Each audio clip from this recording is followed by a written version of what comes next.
मुक्ति दिलाए सुना, शांति दिलाए सुना, मुक्ति दिलाए सुना, शांति दिलाए सुना।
तेरा नाम सबसे ऊंचा है प्रभु,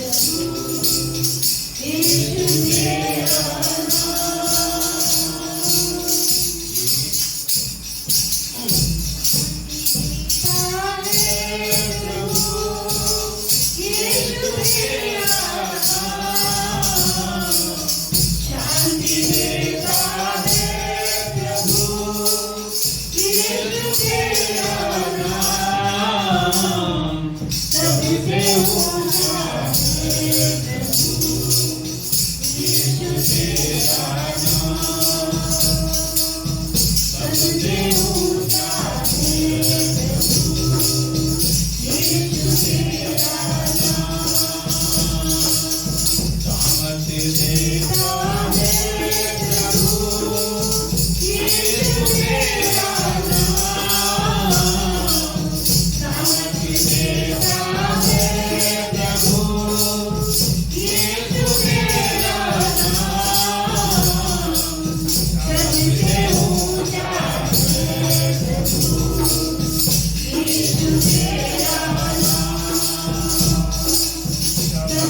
जीवन देता प्रभु यीशु मेरा नाम, अनंत जीवन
सबसे ऊंचा है प्रभु यीशु तेरा नाम। सबसे ऊंचा है प्रभु यीशु तेरा नाम। सबसे ऊंचा है प्रभु यीशु तेरा नाम। सबसे ऊंचा है प्रभु यीशु तेरा नाम। सबसे ऊंचा है प्रभु यीशु तेरा नाम।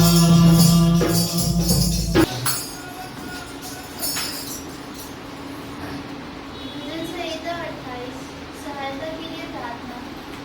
हे यहोवा, मैं तुझी को पुकारूंगा। हे मेरी चट्टान, मेरी सुनी अनसुनी ना कर।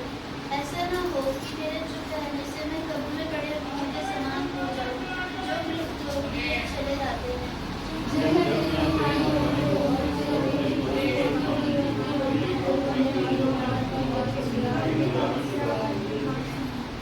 उन दुष्टों और अनर्थकारियों के संग मुझे न घसीट, जो अपने पड़ोसियों से बातें तो मेल की बोलते हैं, परंतु हृदय में बुराई रखते हैं।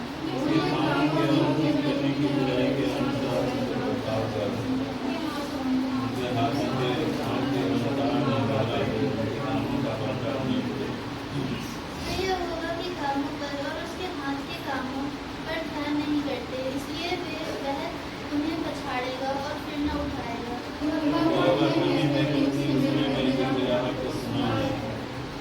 यहोवा मेरा बल और मेरी ढाल है, उस पर भरोसा रखने से मेरे हृदय को सहायता मिली है।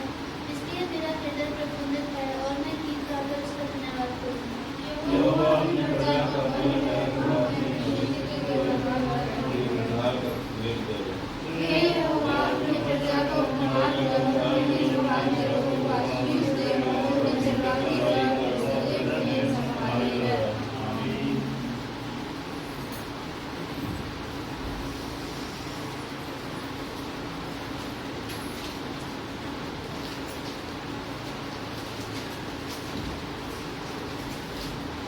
नीति वचन 8 बुद्धि की प्रशंसा में। क्या बुद्धि नहीं पुकारती है? क्या समझ ऊंचे शब्द से नहीं बोलती है? वह तो ऊंचे स्थानों पर मार्ग की एक ओर और तिरमुरहानियों में खड़ी होती है। फाटकों के पास, नगर के प्रभाव में और द्वारों ही में वह ऊंचे स्वर से कहती है, हे मनुष्यों, मैं तुमको पुकारती हूँ और मेरी बात सब आदमियों के लिए है। वे बोलो, चतुराई सीखो और वे मूर्खों अपने मन में समझ लो। सुनो, क्योंकि मैं उत्तम बातें कहूँगी और जब मुंह खोलूँगी तब उससे सीधी बातें निकलेगी। क्योंकि मुझसे सच्चाई की बातों का वर्णन होगा, दुष्टता की बातों से मुझको घृणा आती है। मेरे मुंह की सब बातें धर्म की होती है, उनमें से कोई टेढ़ी या उलटफेर की बात नहीं निकलती है। समझ वाले के लिए वे सब सहज और ज्ञान प्राप्त करने वालों के लिए अति सीधी है। चांदी नहीं, मेरी शिक्षा ही को लो और उत्तम कुंदन से बढ़कर ज्ञान को ग्रहण करो। क्योंकि बुद्धि मूंगों से भी अच्छी है और सारी मनभावनी वस्तुओं में कोई भी उसके तुल्य नहीं है।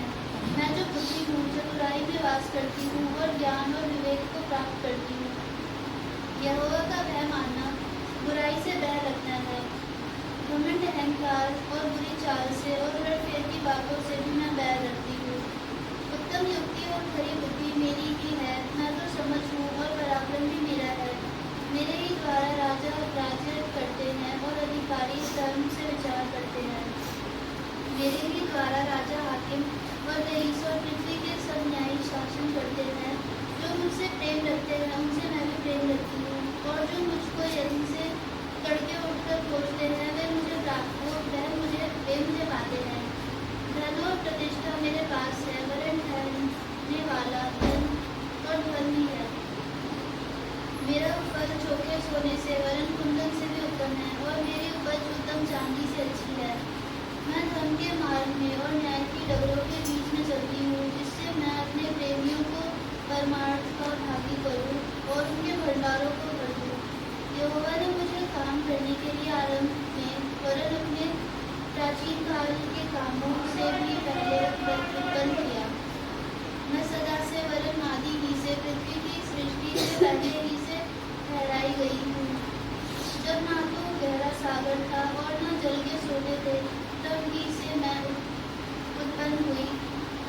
समुद्र की सीमा ठहराई कि जल उसकी आज्ञा का उल्लंघन ना कर सके। आनंदित रहती थी, मैं उसकी बसाई हुई पृथ्वी से प्रसन्न थी और मेरा सुख मनुष्यों की संतति से होता था। इसलिए अब हे मेरे पुत्रों, मेरी सुनो, क्या ही धन्य है वे जो मेरे मार्ग को पकड़े रहते हैं। शिक्षा को सुनो और बुद्धिमान हो जाओ, उसके विषय में अनसुनी ना करो। क्या ही धन्य है वह मनुष्य जो मेरी सुनता वरन मेरी डेवढ़ी पर प्रतिदिन खड़ा रहता और मेरे द्वारों के खंभों के पास दृष्टि लगाए रहता है। क्योंकि जो मुझे पाता है वह जीवन को पाता है और यहोवा उससे प्रसन्न होता है।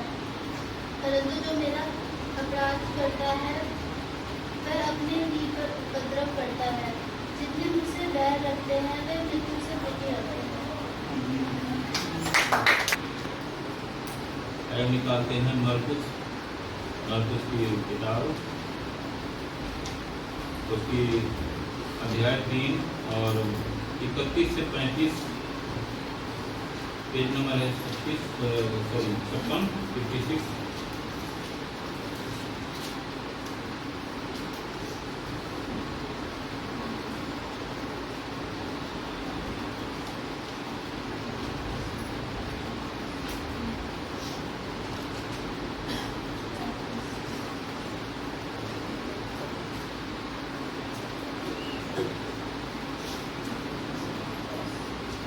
हालेलुया।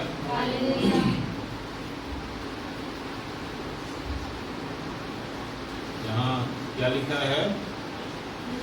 यीशु की माता और भाई,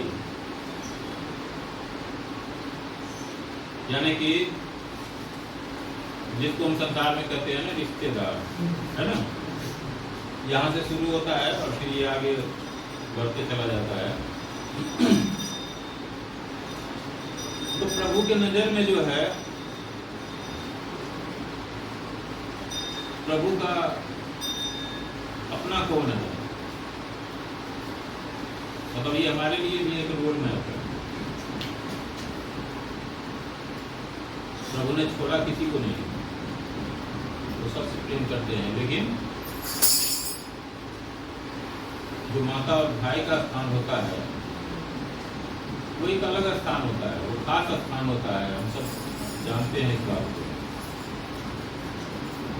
तो यहाँ पर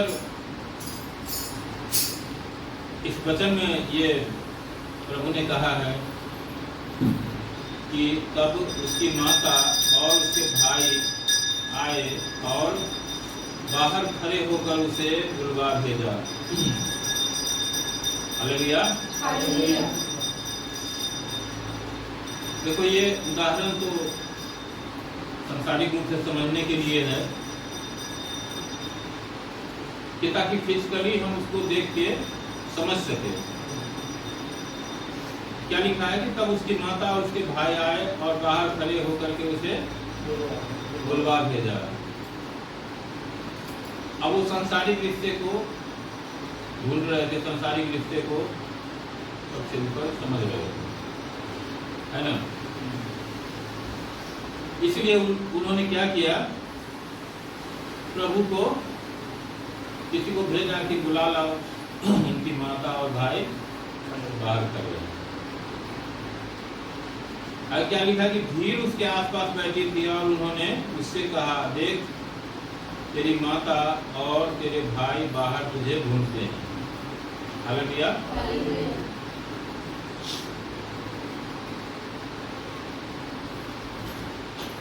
क्या कहा? देख तेरी माता और तेरे भाई बाहर तुझे ढूंढते हैं। इसलिए ढूंढ रहे हैं।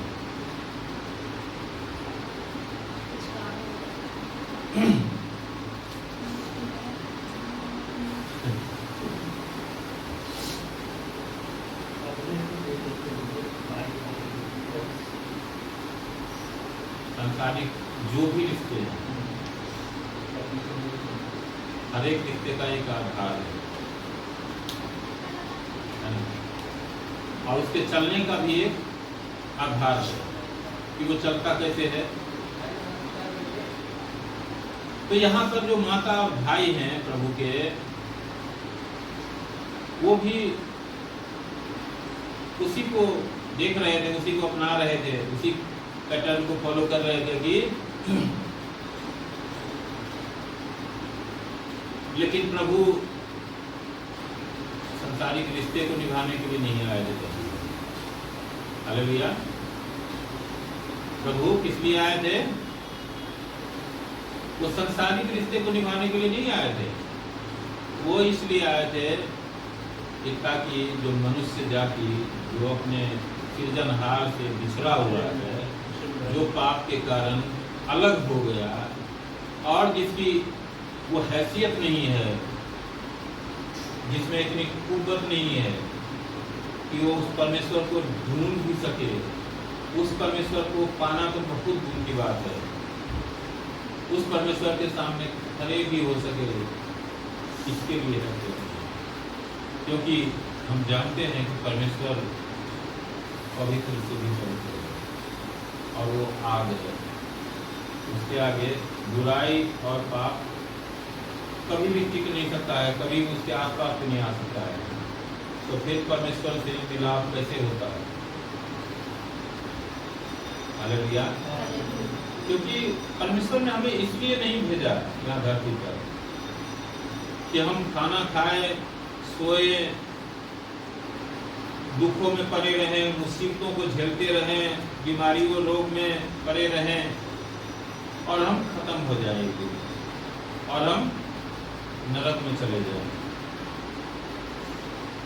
क्योंकि हम जानते हैं कि उत्पत्ति 1 और उसकी 26 अध्याय को जब हम पढ़ते हैं, जब परमेश्वर ने सब चीज़ों को बना लिया और जब मनुष्य को बनाने की बारी आई तो वहाँ पर क्या लिखा है? उसने मनुष्य को कैसे बनाया? अपने स्वरूप और समानता में बनाया। क्या जरूरत थी? इतनी चीज़ों को परमेश्वर ने बनाया, क्या किसी और चीज़ को भी अपने स्वरूप या समानता या कुछ भी अपने मिलते जुलते रखा किसी को? लेकिन मनुष्य के विषय में ही सिर्फ लिखा हुआ है कि उसको अपने स्वरूप और समानता में बनाया, यानी कि अपना स्वरूप दिया, अपना चाल ढाल, अपना बुद्धि विचार, अपना प्रेम। हालेलुया। लेकिन इसलिए ये सब कुछ किया क्योंकि सबसे ज्यादा प्रेम करता है मनुष्य। तो जिससे प्रेम करते हैं उसको कभी एक संसारिक इंसान भी नहीं चाहता है कि हम जिससे प्रेम करते हैं, मान लो कि हम एक माता पिता है, हम अपने बच्चों से प्रेम करते हैं, तो क्या हम कभी ये चाहते हैं कि हमारे बच्चे तकलीफ में रहें, कष्ट में रहें, उनके हाथ पैर टूट जाए, उनकी आंखें टूट जाए, वो भूखे रहें, प्यासे रहें? कभी चाहेंगे हमेशा? तो जब हम एक मनुष्य होकर के ये सोचते हैं तो जो हमारा परम पिता है, जो सृष्टि का मालिक है, वो कैसे ये चाहेंगे? लेकिन वचन क्या कहता है? रोमियो की पत्री में लिखा है कि पाप की मजदूरी मृत्यु है। और वहां पर क्या पाप हुआ था? अनाज्ञाकारिता का पाप। परमेश्वर के नजर में ये बहुत ही बड़ा पाप है, जघन्य पाप है। हालेलुया। कि उसकी जो आज्ञाएं हैं, उस आज्ञा का जो है ना अवहेलना करना, तोड़ना, वो बहुत बड़ा पाप है। इसी के कारण हम देखते हैं कि जब हम निर्गमन पढ़ते हैं तो उसमें जिन लोगों को, जिनके पुरखों से परमेश्वर ने वादा किया था कि मैं तुम्हें वायदे के देश में पहुंचाऊंगा, अब्राहम से उन्होंने वादा किया था ना कि 400 साल बाद में तुम्हारे वंश को मैं वायदे के देश में पहुंचाऊंगा, कनान देश में पहुंचाऊंगा, जहाँ दूध और मधु की धाराएं बहती है। लेकिन हम देखते हैं कि रास्ते में बार बार जो परमेश्वर को तुच्छ जानना, परमेश्वर की आज्ञाओं को तोड़ना, परमेश्वर को क्रोध दिलाना, इन सब के कारण क्या हुआ? इस्राएलियों को बार बार जिनसे परमेश्वर प्रेम करते हैं उनमें से बहुतों को परमेश्वर ने क्या किया? नष्ट कर दिया। और अगर देखा जाए ना तो कुछ गिने चुने लोग ही थे जो कनान पहुंच पाए थे पुराने लोगों में से। परमेश्वर ने क्या किया? नए जनरेशन को पैदा होने तक जो है सबको रोक के रखा, और जो लोग विद्रोही थे उनके खत्म होने का भी इंतजार करते रहे। जैसे अभी हमने बोला था ना, अभी हमने गवाही की जो बातें करी थी वो भी उसी से रिलेटेड है। हम सब बहुत सी बातों को जानते हुए अगर प्रभु के लोग जाने जाते हैं तो बहुत से अच्छे काम करने के लिए जाते हैं। संसार में सबसे ज़्यादा अच्छे काम करने के लिए ही जाने जाते हैं। सबसे ज़्यादा साफ सुथरे, पवित्र, ईमानदार लोग समझे जाते हैं। लेकिन उसी के बीच बहुत से बेईमान लोग भी उठ करके खड़े हो गए।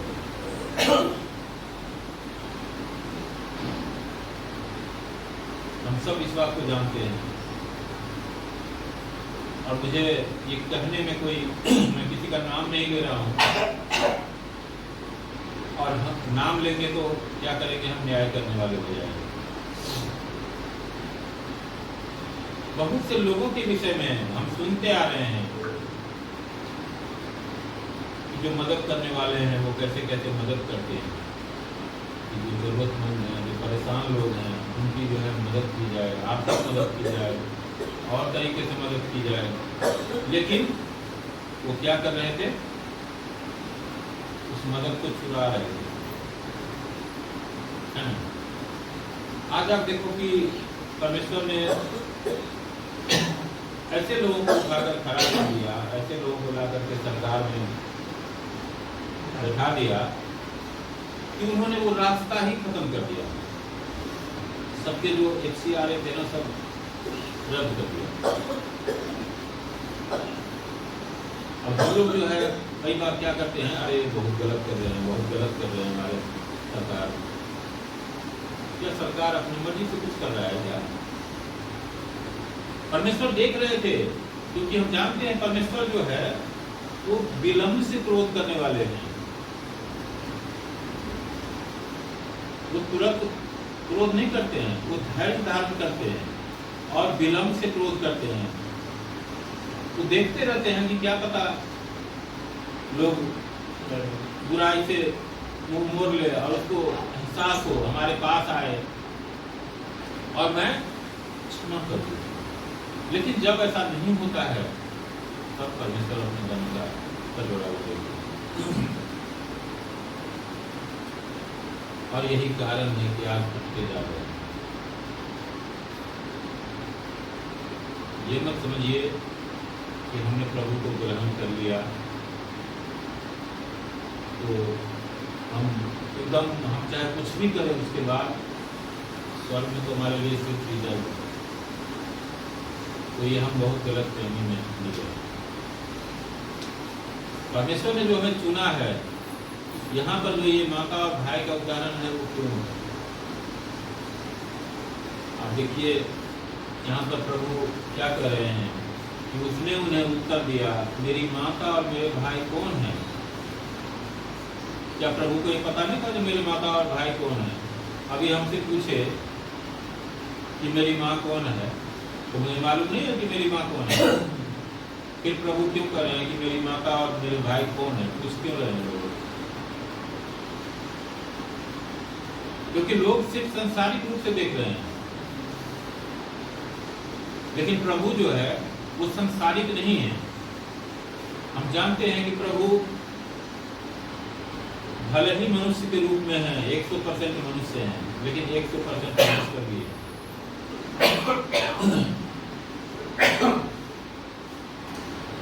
तो पूछ रहे हैं, और उन पर जो उसके आसपास बैठे थे दृष्टि करके कहा, देखो मेरी माता और मेरे भाई ये हैं। किसकी ओर दिखा कर कहा? जो सामने बैठे थे, जो उनके वचन को सुन रहे थे। उसमें तो उनकी माता और भाई नहीं थे। माता और भाई कहाँ थे? बाहर खड़े थे। ये चीजें जो है ना, एक एक शब्द के अंदर जो है ना बहुत बड़ी परमेश्वर की गहराई है। वो अंदर नहीं बैठे थे, प्रभु के पास नहीं बैठे थे, बाहर बैठे, बाहर ढूंढे। हालेलुया। तो ये चीज जो है हमें हमेशा ध्यान में रखना चाहिए कि प्रभु ने अपने माता और भाई के ऊपर ये उदाहरण बताया है, क्योंकि ये सबसे नजदीकी उदाहरण है। सबसे नजदीकी अगर संसार में देखा जाए तो माँ बाप और भाई बहन से ज्यादा नजदीकी रिश्ता अगर कहा जाए तो संसार में और कोई नजदीकी रिश्ता नहीं होता है, और सारे रिश्ते उसके बाद बनते हैं। सबसे जो पहला रिश्ता होता है वो माँ बाप से ही होता है। उसके बाद, क्योंकि एक माँ बाप से होते हैं इसलिए भाई बहन का रिश्ता होता है, उसके बाद फिर और आगे रिश्ते होते हैं। इसीलिए प्रभु यहाँ पर, चूंकि उनके पिता गुजर चुके थे, संसार पे जा चुके थे, इसलिए यहाँ पर माता और भाई का उदाहरण है। हालेलुया। क्या हम कुछ समझ पा रहे हैं इस वचन के द्वारा? हमें हमेशा अपने आप को जांचते रहना है। ये बात हम बार बार करते हैं, क्योंकि परमेश्वर, जब भी हम प्रभु भोज लेते हैं तो हम हर बार वो वचन पढ़ते हैं। पहला कुरिन्थियों का वो वचन हम पढ़ते हैं 11 अध्याय से। उसमें हर बार हम ये सुनते हैं कि प्रभु क्या करते हैं, हमें ताड़ना भी देते हैं अगर हमसे गलती होती है। और वो ताड़ना इसलिए देते हैं कि ताकि संसार के साथ हम दोषी न ठहराया जाए, क्योंकि जो दोषी ठहरेगा वो दंड का भागी बनेगा। परमेश्वर नहीं चाहते हैं कि हम दंड के भागी बने। वचन क्या कहता है कि अब जो मसीह यीशु में है उन पर दंड किया गया नहीं। तो जब दंड किया गया नहीं है तो प्रभु ये तो नहीं कह रहे हैं कि जो भी मर्जी करो। ये भी वचन कहता है कि प्रभु ने हमें स्वतंत्र किया है, लेकिन इस स्वतंत्रता को बुराई करने के लिए आड़ न बनाओ। समझ रहे हैं आप? किस चीज से स्वतंत्र किया है?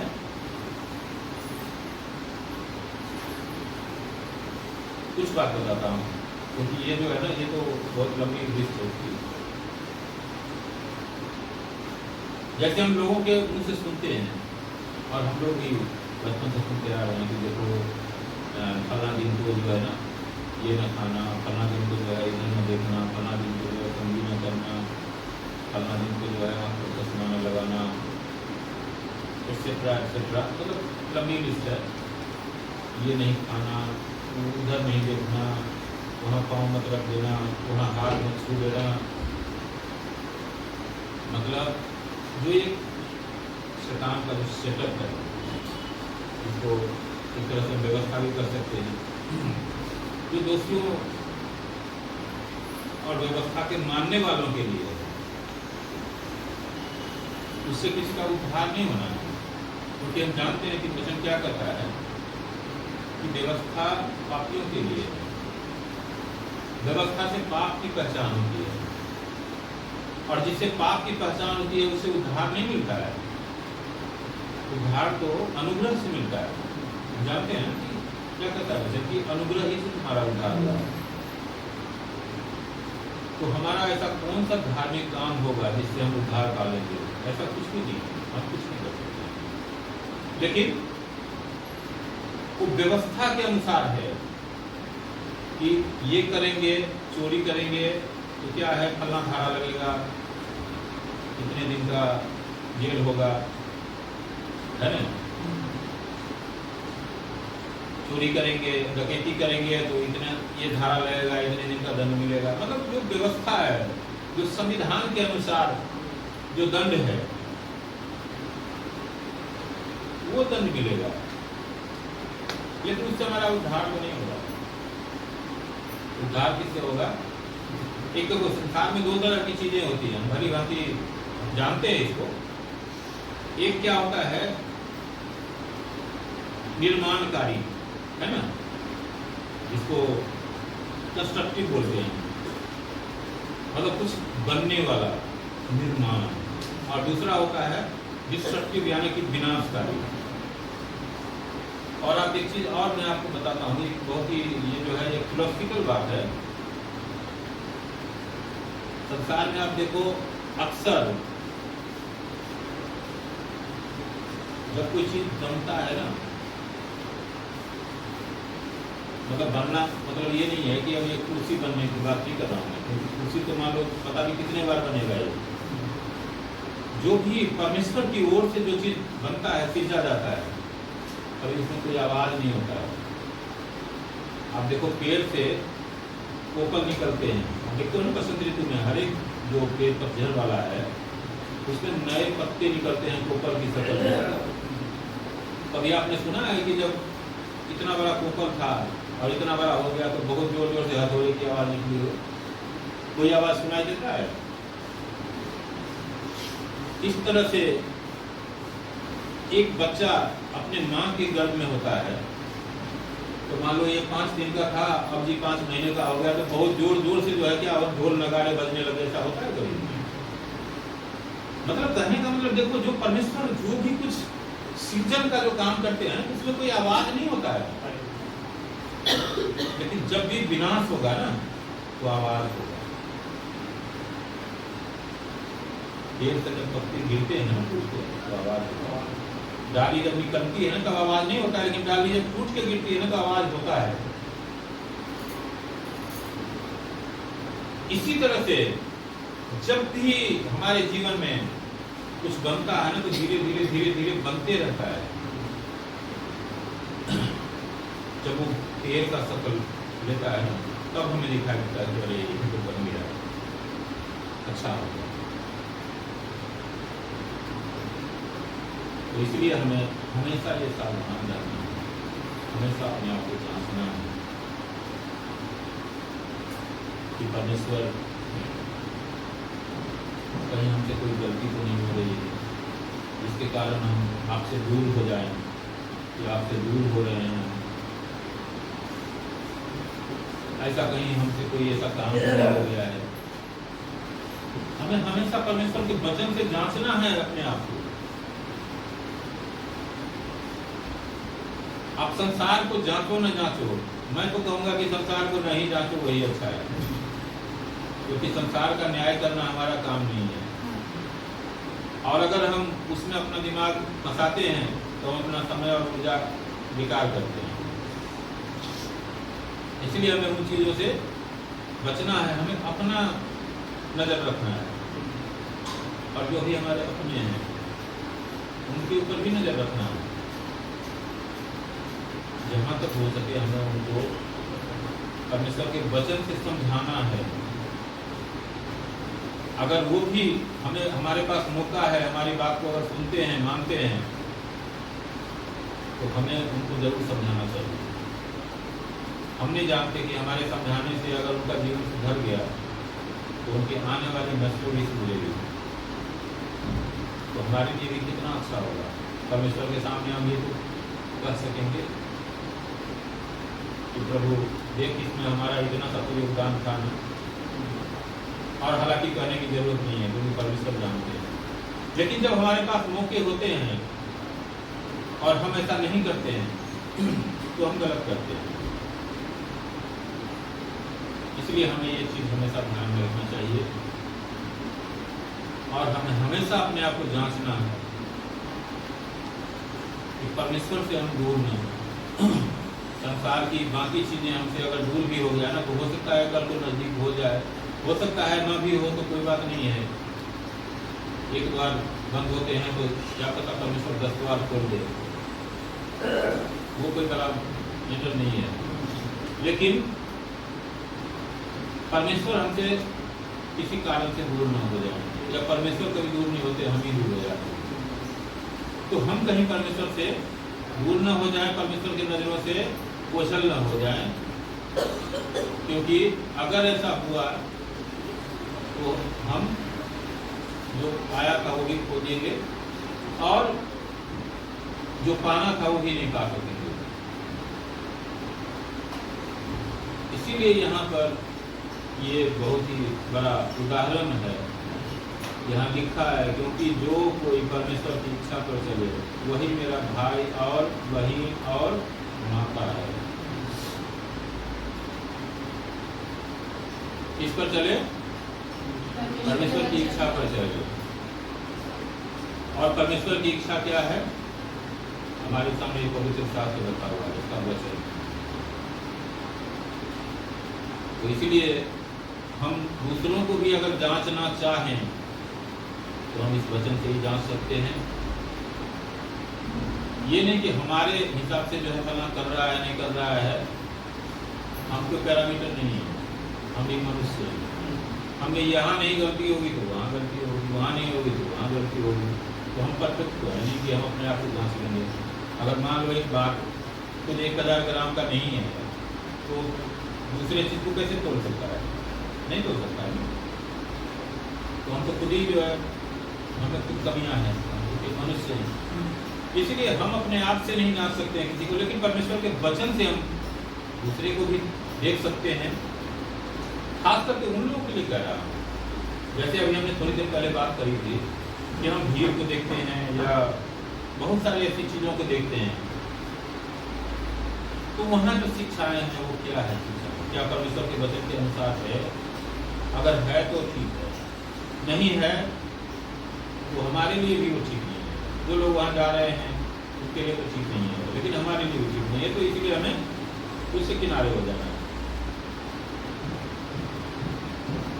किसी भी चीज को चाहे हम अपने आप को भी जांचेंगे तो परमेश्वर के वचन से ही जांचेंगे कि क्या मैं परमेश्वर के वचन के ऊपर खड़ा हूँ। ये काम जो हमने किया है, क्या परमेश्वर का वचन हमें इसकी इजाजत देता है या नहीं? अगर देता है तो ठीक है, नहीं देता है तो फिर हमसे गलती हुई है। और जब भी हमसे गलती होती है तो हमारा पहला काम, जैसे ही हमें ये महसूस होता है, परमेश्वर के आगे घुटना टिकाएं और क्षमा मांगने का, और परमेश्वर से और ज्यादा बुद्धि और समझ मांगे। इसी तरह से हम साफ होते जाएंगे, इसी तरह से हम पूरी तरह से पवित्र होते जाएंगे। ये एक दिन का काम नहीं है कि एक दिन जो है ना हम गए और किसी नदी में जो है डुबकी मार लिए और हम जी हमारे सारे पाप धुल गए जी और हम जी हो गए बिल्कुल स्वर्ग के अधिकारी हो गए। ऐसा नहीं होता। हालेलुया।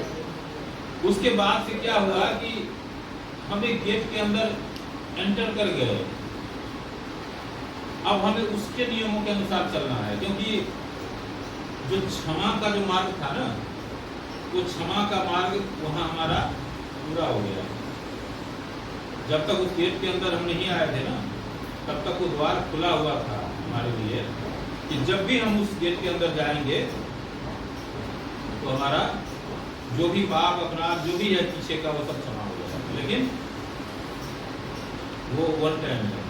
एक बार जैसे हम उस गेट के अंदर हो गए, अब वो द्वार नहीं रहा। अब जो है ना इसके अंदर का रूल रेगुलेशन चलेगा। इसको हम ऐसे उदाहरण से समझ सकते हैं कि मान लो एक बच्चा स्कूल अभी जाना शुरू नहीं किया है, तो जब मर्जी सोए, जब मर्जी जागे, जब मर्जी नहाए, जब मर्जी खाए, है ना। लेकिन जब स्कूल में एडमिशन हो गया तो क्या वैसे कर पाएगा? बिल्कुल टाइम से उसको तैयार होना पड़ेगा, टाइम से सोना पड़ेगा, टाइम से जागना पड़ेगा, टाइम से स्कूल में जाना पड़ेगा और टाइम से ही छुट्टी होगी तो घर आएगा। वहाँ भी टाइम से ही खाएगा। यही है मसीह जीवन। हर पल हर दिन हम पवित्र होते जाते हैं अगर परमेश्वर के वचनों के अनुसार चलते हैं। ये एक दिन का काम नहीं है। जब तक हमारा आखिरी सांस है ना तब तक ये चलते रहेगा। और हम अगर कायम रहेंगे परमेश्वर के वचन में तब ये प्रोसेस चलता है। अगर कायम नहीं रहेंगे तो ये प्रोसेस नहीं चलेगा, फिर दूसरा प्रोसेस शुरू हो जाता है। हालेलुया। तो मैं आशा करता हूँ कि आज का ये वचन हम सबके जीवन में बदलाव लाएगा और हम सब इस वचन को समझ पाए होंगे और हम सबके जीवन में प्रभाव लाए प्रभु यीशु मसीह के नाम में।